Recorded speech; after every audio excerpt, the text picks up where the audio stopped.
The first rays of dawn break over the horizon, bleeding rose and gold into the gray clouds above Paris. The city remains hushed, caught in that fragile moment before the streets begin to pulse with life. One silhouette rises above the rooftops, piercing the heavens with a web of iron lace that seems to vibrate against the morning light. It is not merely a structure of metal and rivets, but a jagged, dark anchor for the entire skyline. The camera tracks upward, tracing the intricate geometry of the beams as they climb higher, defying the empty space around them. Every bolt and every girder catches the growing light, revealing a scale that makes the surrounding buildings look like mere toys. A voice, resonant and steady, cuts through the quiet air. In the heart of Paris, amidst its ancient stones and shifting shadows, stands a tower that would change history forever. It is a monument to an audacity that few could comprehend. A silent witness to the passage of time, holding secrets within its cold metallic frame. The scene fractures. The morning light dissolves into the harsh, flickering monochrome of a bygone era. The silence of the dawn is replaced by the rhythmic, metallic clang of hammers striking iron. This is 1889. The Champ de Mars is not a park, but a sprawling, scarred construction site. Massive cranes, built of timber and rope, groan under the weight. Men swarm over the skeletal frame, their movements sharp and precise. They haul heavy chains, their muscles straining. One beam, thick and jagged, swings precariously over the void. A worker signals, his face etched with deep lines of focus. The air is thick with the smell of coal smoke and the grit of iron filings. Every rivet driven home is a testament to an audacious ambition. Built for the World's Fair, it was an engineering marvel, born from the sweat of those who dared to build what many called an audacious folly.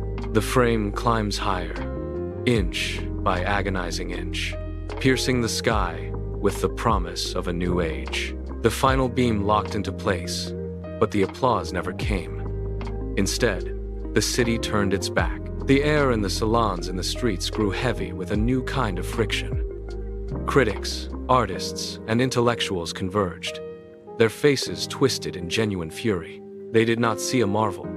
They saw a scar. A man stood on a crate in the square, his hands trembling as he held a petition high. He pointed toward the iron frame, his voice cracking with indignation. Around him, the crowd surged, tearing down posters and trampling blueprints into the dirt. They called it an odious column of bolted sheet metal, a gigantic black smokestack that choked the elegance of Paris. The campaign was not merely a disagreement, it was a crusade. They organized, they marched, and they demanded the structure be erased from the skyline. Every article published was a strike against its survival. The pressure mounted daily, a relentless tide of public hatred threatening to dismantle the iron giant. The threat of demolition hung over the site like a guillotine. The tower stood silent, its future hanging by the thin thread of a public vote. The guillotine of public opinion never fell. Instead, the seasons turned, and the sharp edges of resentment softened into the smooth curves of history. The iron structure remained, standing firm against the relentless passage of years. Then came the change. One evening, as the sun dipped below the horizon, the tower caught the light.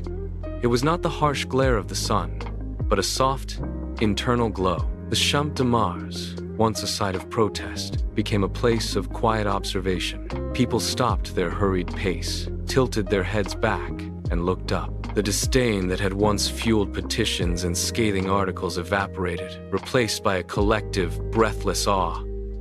The iron lattice now breathed with a life of its own. At the base of the structure, a couple stood, their fingers interlaced, eyes fixed on the soaring geometry above them. They did not speak.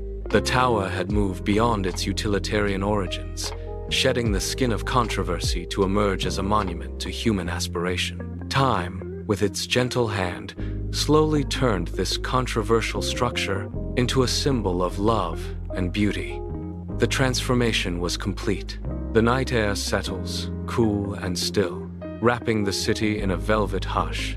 Above, the iron structure rises, a dark silhouette against the vast, star-dusted canvas of the sky. Then, the clock strikes. The transformation is instantaneous. Thousands of lights ignite, not as a steady glow, but as a rhythmic, shimmering pulse.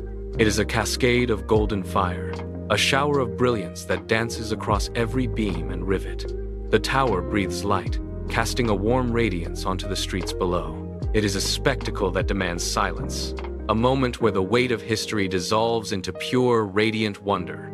The narrator's voice returns, soft and resonant.